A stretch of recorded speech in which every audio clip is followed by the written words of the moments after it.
Welcome to today's episode of the Tax Talk Podcast. I'm here with Bryce Kander, and we are talking real estate investment strategies.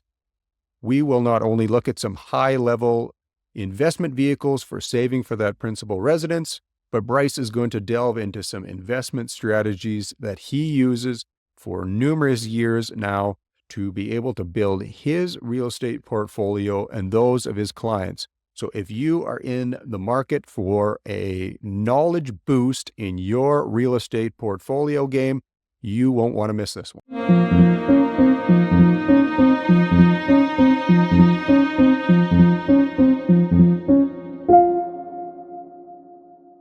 Welcome to the Tax Talk Podcast and an exciting episode with Bryce Kander. Bryce is a realtor with the Realty Executive Alberta Elite and is the founding member of Central Alberta Real Estate Investor Network. He has been invested-minded and interested in real estate from a young age and likes to work with individuals to find the most in their real estate opportunities, most notably through suited property purchases. Bryce, thank you for joining me on the podcast again.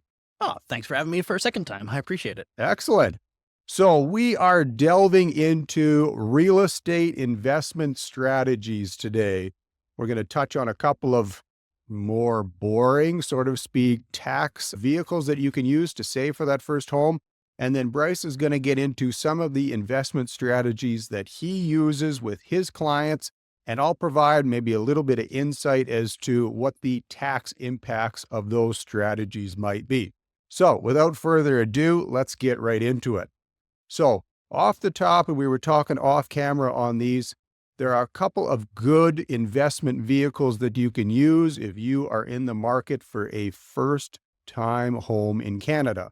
One of which being the First Home Savings Account and the other the Home Buyers Plan.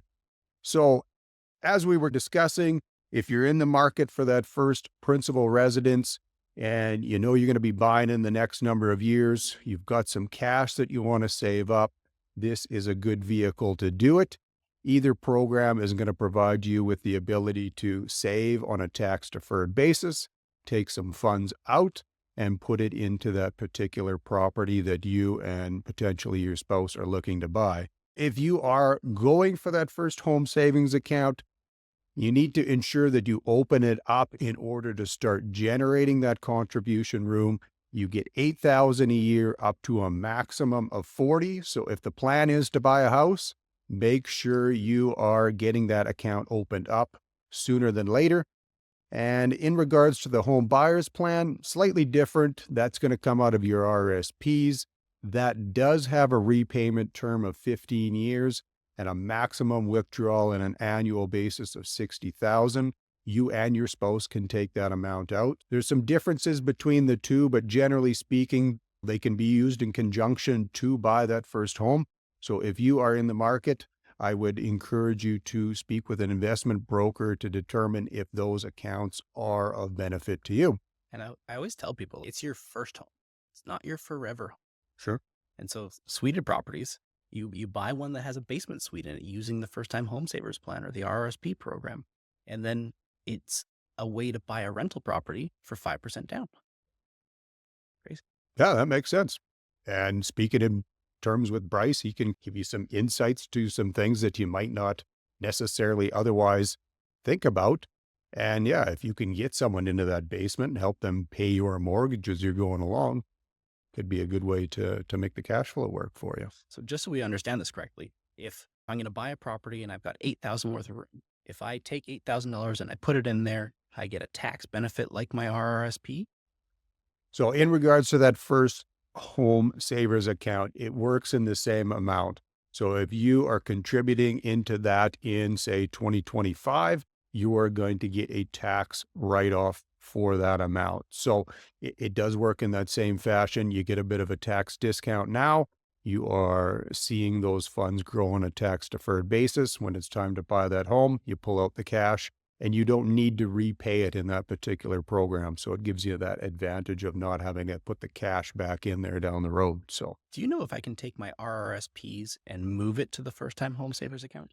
Believe you can. There are some conditions that you need to work around that way. But if, for instance, the first home savers plan is not used, you can roll those funds into that RSP down the road. So I know there are some people in certain circumstances that you can get to the point where you put some funds in there. You might not actually use it for buying that house. And then you've ultimately bumped up your RSP contribution top up over the course of your lifetime. So yeah, you're not going to be out those funds. You've got some options to move some things around. So definitely some flexibility there. That's For sure. So into the next one, and this one will probably touch into what Bryce helps his clients do on a regular basis.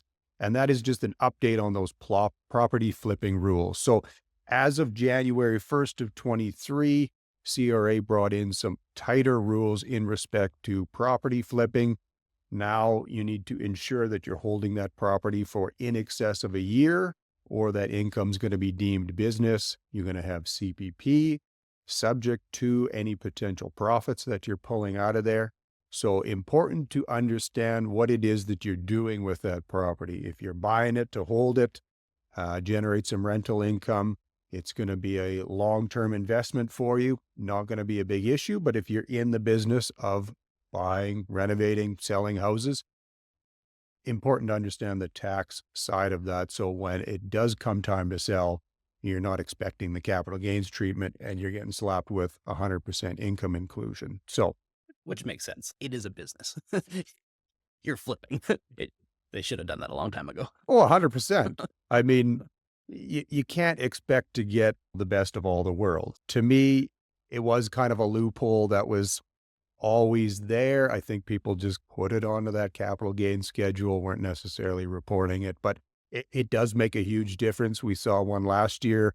A client bought a property out in BC, and I think it was a handful of days shy of being that 365, and the tax as per the capital gains versus compared to what it was on the business side, significant difference. So if you don't have that in mind, it's going to eat up a chunk of your profits. But so you said that they were putting it on the capital gains schedule. Was it always supposed to be reported as business income? I think in the past, it was typically reported as a capital gain by most people. I think if you got into that quote unquote nature of business, so, you were buying multiple of these, then you would probably run yourself into that classification of a builder or a home flipper.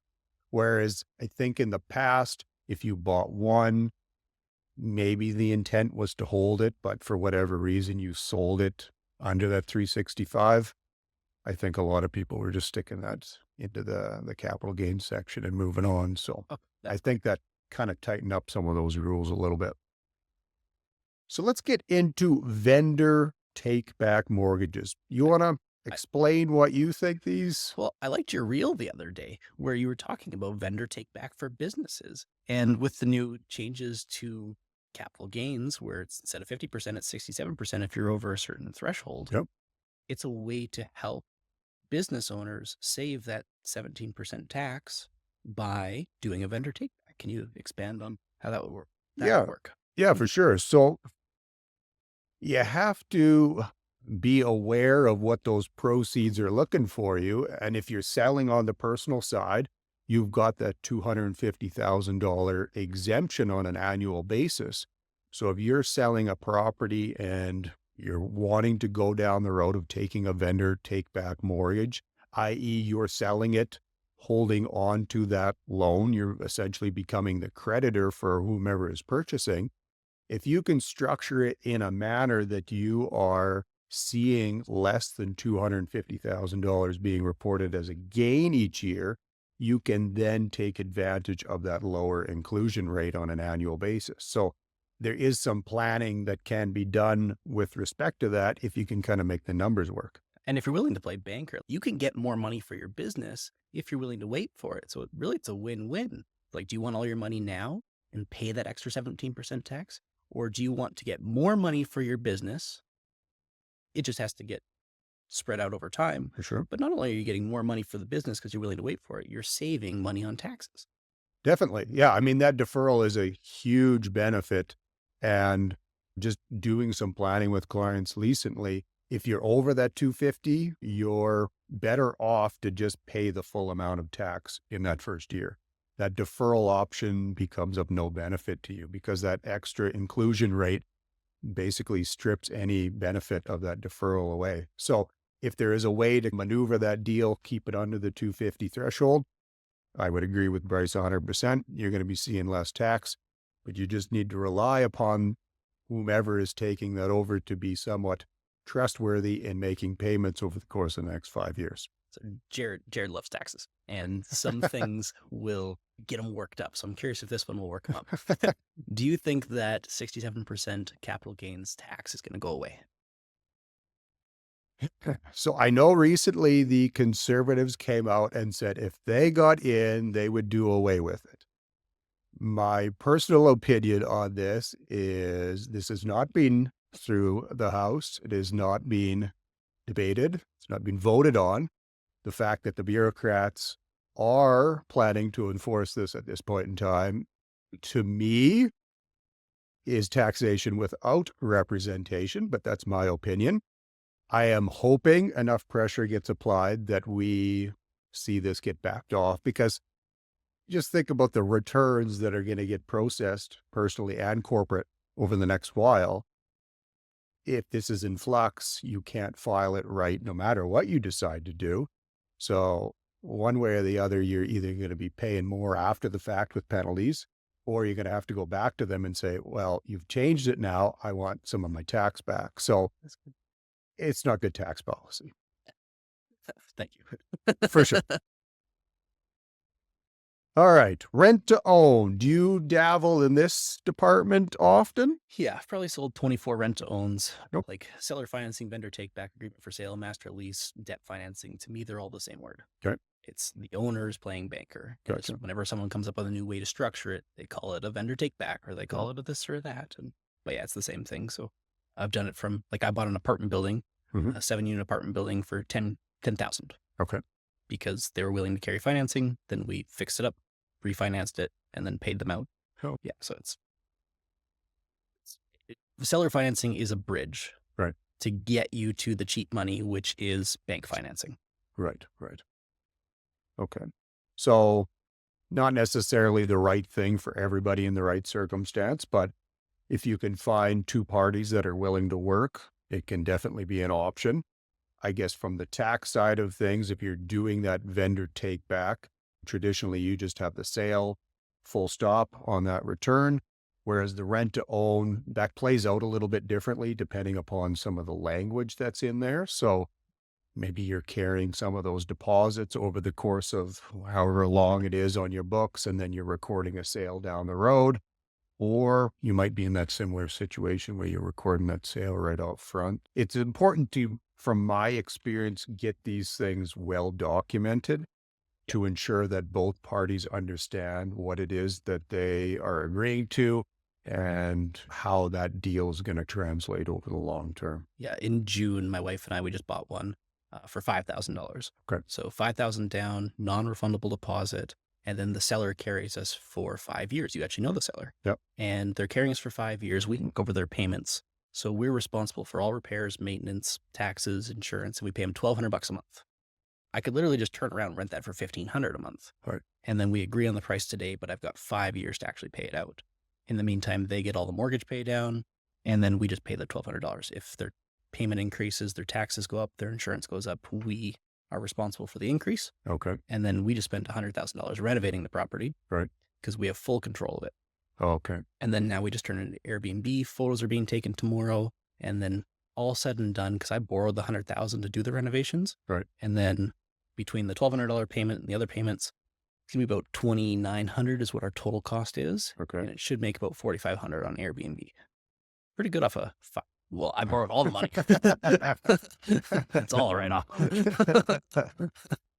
So yeah, I mean, if you could see the opportunity in a space, and if you can make the numbers work, obviously you're getting into it for that return, right? Yep. You're getting a piece of property that you can fix up and you can start cash flowing immediately.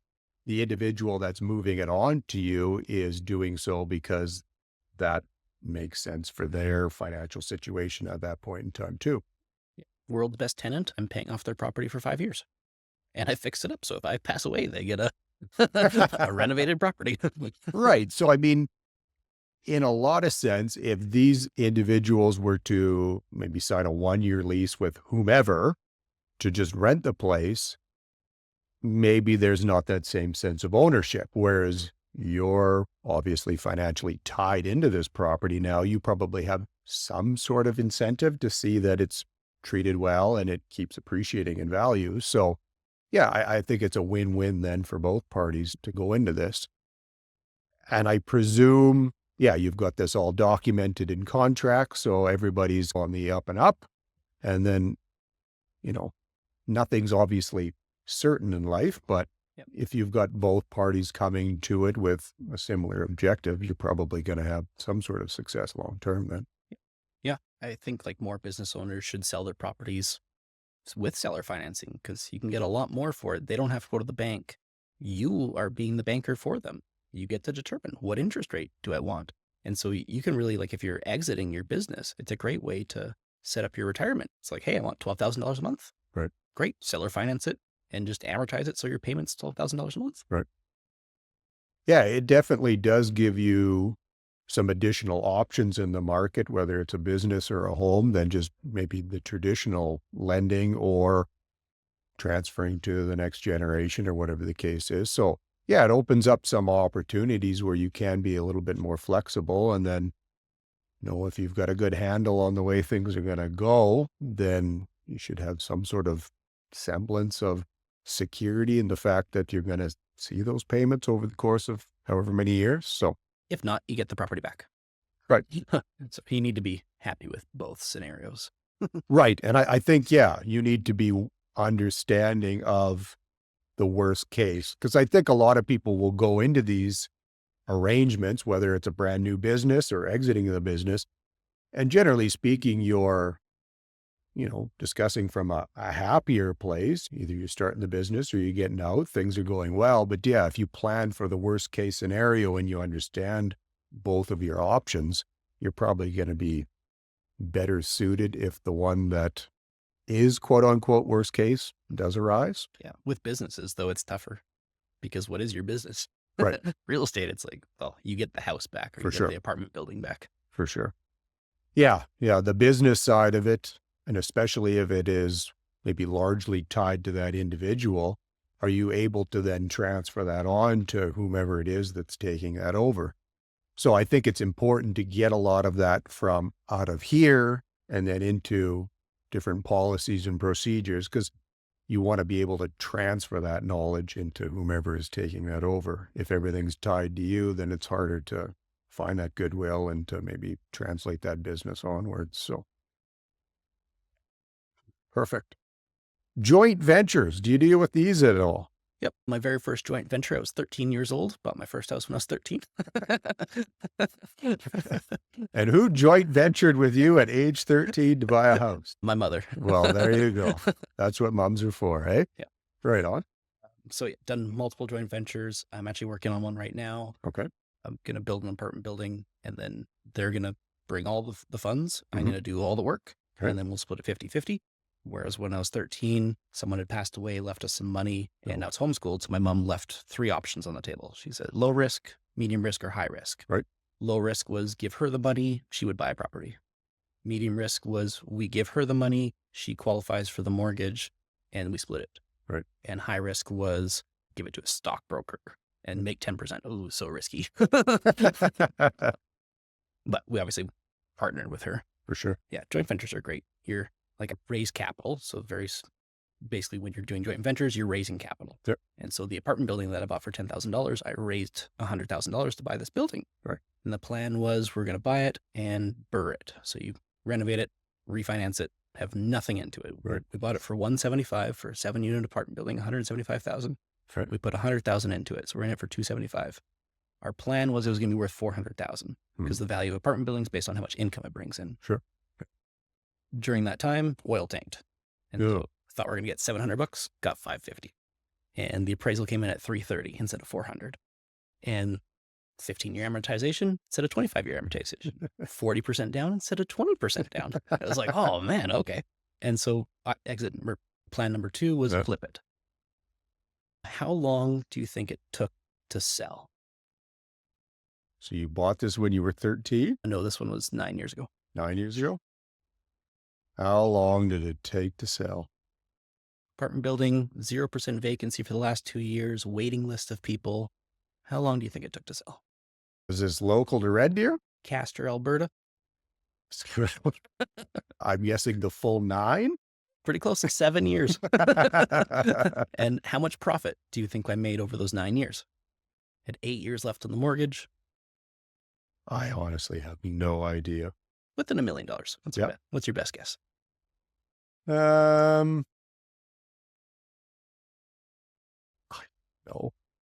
Couple $100,000. Negative $12,000. Negative $12,000.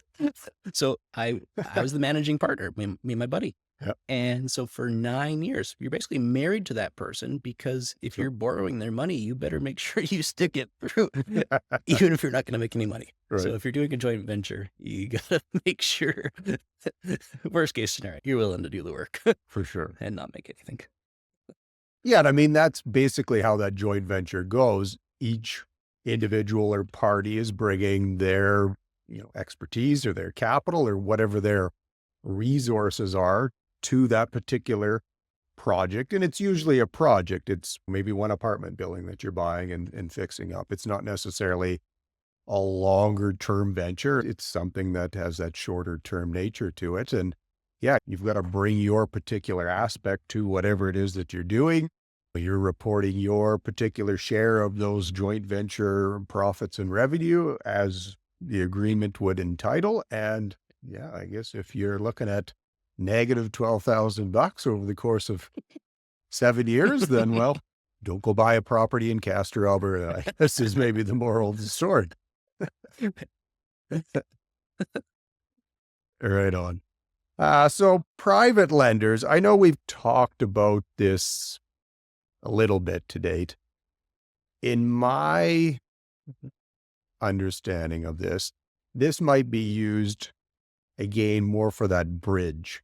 So maybe you are wanting to put together a fairly big project, but the bank isn't willing to take you on at that particular point in time because maybe you don't have the necessary equity in or something. Are there private lender markets available that you can maybe tap into, maybe get that project off the ground, maybe bridge you through construction, something like that? Do you have any experience with that type of scenario? Yep. So in June, the house that we bought for $5,000, we borrowed $100,000 to do renovations. Okay. Yep. So someone had messaged me. They said, "Hey, Bryce, I've got $120,000 in my RRSPs. If you know anyone who wants to do flips or BRRRRs, please have them reach out." So I sent them to some people, and they already had their financing. So then we messaged him and said, "Hey, we'd like to borrow $65,000, pay you 10% interest, secured as a second mortgage on my property." And so I now have a second mortgage on my property. I borrowed $65,000. I'm using that to do the renovations on the other property. So private RRSPs, TFSAs, LIRAs is probably the most commonly talked about when it comes to raising capital. It is trickier though. Like if you're raising capital, you can't go on Facebook and go, "Looking to borrow $40,000, willing to pay 10%, because that goes against the securities law. Well, you don't want to be doing that then. So it's hard to raise capital. Like it has to be friends, family, business partners. Gotcha. Basically it. It's very limiting. Gotcha. And then I guess would the intent be for you just to hold that 65,000 with this individual for a shorter period of time, or do you have some sort of strategy to repay it at a certain juncture, or how did you guys structure that? So how he's going to get his money back after we renovate the place. So we bought it for $250, put $100,000 into it. We're in it for $350. It'll be worth $400 when we're done. Right. And then we'll get a mortgage for 80% of $400,000. So we get $320,000. Then we use that to pay everyone back. Oh, okay. Now we don't have to pay his $65,000 back. I could keep it because I have it for 5 years. Right. I could keep it and go buy it into another project, because for him, I'm sure he would rather just have it out rather than back and not making anything. Right. Because he makes $580 a month. Right. And his RSP continues to grow. And so not 100%, we'll probably pay it back. Sure. Because there's a bunch of other investors that I know that could use it. Right. Right. Interesting. So yeah, I guess it gives you a bit of flexibility outside of the traditional lending market to be able to put together maybe some of these unique opportunities that you come about. There's some lenders, like they'll charge 18.9% interest plus 3% fees to borrow their money for a maximum of 6 months. So why would you ever want to pay? Like, I was working on one, it was a $300,000 property. After everything was said and done, he was still going to make $23,000. To me, that's not worth it. I'm going to make $30,000. Right. But that was after paying $32,000 in lending fees. Oh, man. So why would you ever want that?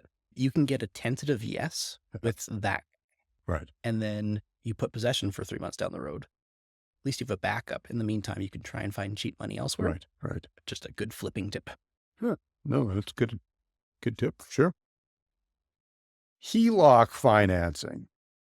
Is this something you suggest doing? What exactly does that even mean? Are you familiar with the Smith maneuver?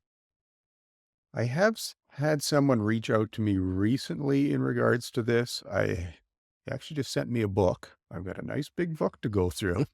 I have not had the time to read this big book. Yeah, you're a busy man. But he has mentioned it to me. I will be honest with you. I don't have the slightest inclination as to what exactly it is. Elaborate. I'm pretty sure you understand how you can take your primary residence and turn it into a tax deductible asset by using the income from it, by using the equity in it to create income. Right. That makes sense to you, right? For sure. Yeah. So can you explain that? Can I explain that?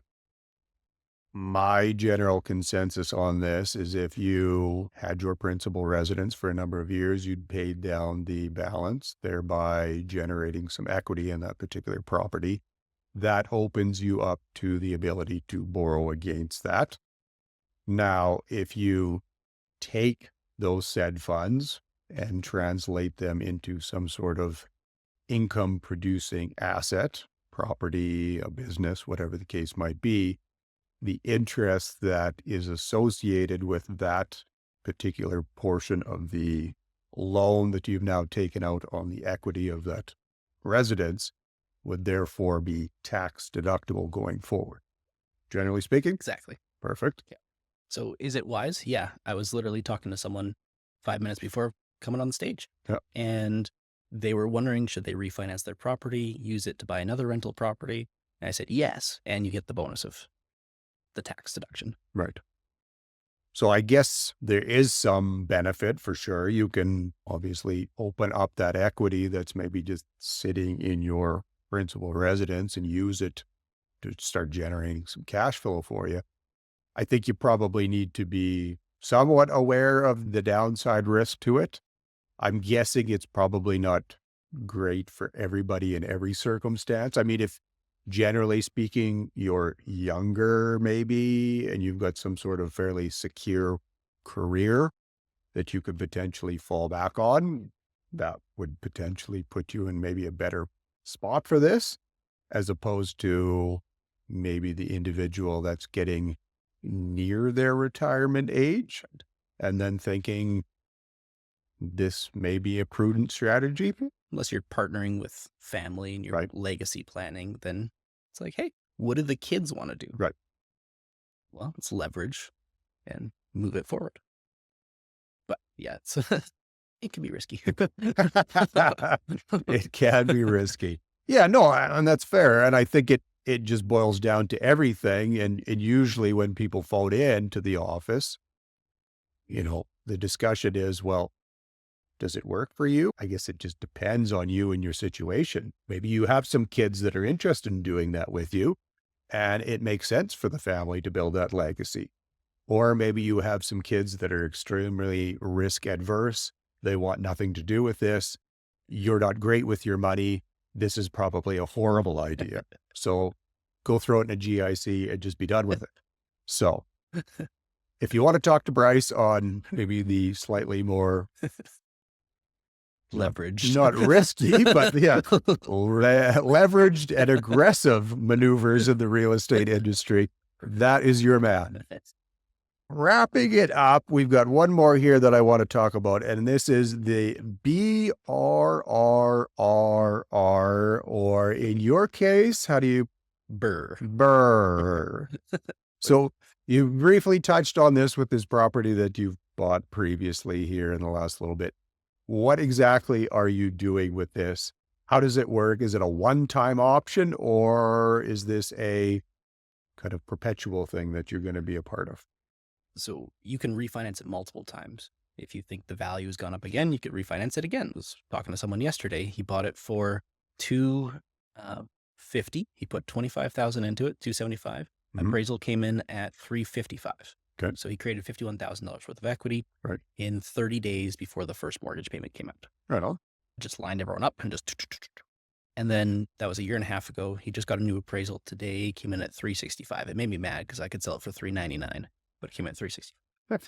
But now he can refinance it. He'll have infinite return on investment, because if I can make $100 a month and I have nothing invested into it, what is my cash on cash return? Right.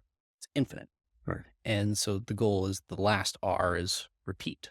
Right. So you buy it, you renovate it. So what is renovating? Everything that you would do in a flip, you do on this. Right. And then now that it's nice, new, and pretty, you rent it out for top dollar. Right. Now that it's rented out for top dollar and it's nice, new, and pretty, you get an appraisal. And then you can refinance, pull out all of your renovation money and most of your down payment initially. But I did one where it was a townhouse and I was going to make $16,000 equity.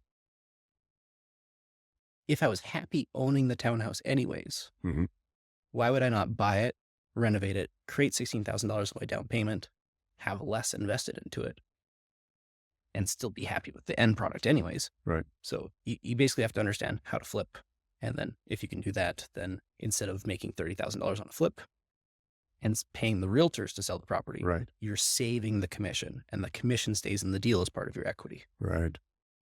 So probably something geared for someone that's maybe a little bit more experienced and maybe has an affinity for maybe growing that real estate portfolio beyond 1 or 2 units, I guess. Yep. Just need 4. If you got 4, then I did the math. If you bought 4 legally suited ones, Yep. and you just kept those, paid them off, you're worth $2 million and you've got $10,000 a month cash flow coming in. Just that. Just buy 4. Just 4. It's all it takes. Just go buy 4 suited properties. Just go do it. It'll work perfectly for you. No, that's good. I think it's important to always understand that there are other ways of doing things, especially when you get into a marketplace where, costs have gone up. Inflation keeps pushing things higher and higher. Interest rates have been a little bit all over the board recently too. So if you can find some of these unique opportunities and implement some of these strategies, I think it's a good way to see some wealth. And I mean, I know you get excited about the real estate side of things. I know there's a lot of my clients that do too. There's something to be said for putting your own time and effort into something as opposed to going and dumping your money in a GIC that returns you 2 or 3%. And there's just not a whole lot of excitement there. It's like 5.15 now. Yeah, I think they're coming back down again. Are they? Anyways, I think that is it for this episode. Bryce, I just want to thank you again for taking some time out of your busy schedule. I know the properties are flying off the books here in Red Deer as we speak. So if people are looking to get a hold of you, they are looking to invest in some real estate, whether it is that first-time house or their, future real estate portfolio, what is the best way to get a hold of you? Any social media platform: Facebook, Instagram, LinkedIn, YouTube, TikTok. Find me there. You'll find Bryce on every corner of the internet, no matter where you hide. Except Snapchat. Except for Snapchat. Fair enough. So for the Tax Talk podcast, I'm Jared Pilon. Thanks again for tuning in. Take care, and we will talk again soon.